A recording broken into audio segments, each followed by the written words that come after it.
Guys, sobrang hirap talaga sa Pilipinas. Kukuha ka na nga ng valid ID, hinahanapan ka pa ng valid ID.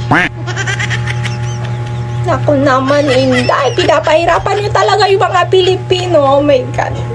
Here it's come. Okay, masasagot na yung mga katanungan nyo. Especially yung mga nagtataka kung bakit puro na lang daw requirements. Yung mga nagaganap sa akin dito sa Manila. It's almost 2 months na daw ako dito. Guys, sobrang nahihirapan ako kasi ang nangyari, back to zero na ako ngayon kasi sinisiparate ko na yung pangalan ko na Mia sa tunay kong pangalan. So first, since kailangan ko ng valid ID, pumunta ako ng SM Manila para sa Government National ID. Pero ang requirements doon is PSA. So hindi pa na PSA yung totoo kong pangalan.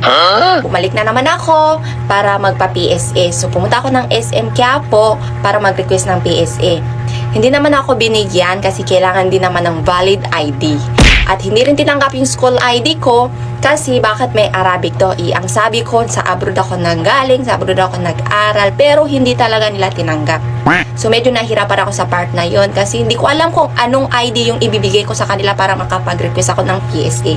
Pero alhamdulillah kasi nagawan ko pa rin ng paraan para makapag-PSA. Kaya relax lang, malapit na, nakapagsimula na ako, proceed, malapit na ako matapos, konting tiis na lang, konting kemot na lang. Kaya sa mga may issue dyan sa trabaho kung bakit hindi daw ako nagtagal, ako naman Inday, nagharap talaga ako ng better na trabaho kasi mag-aaral pa ako. So dapat, hay nako, bakit nyo kasi pinoproblema yung trabaho ko, yung buhay ko? Ako nga problema ka.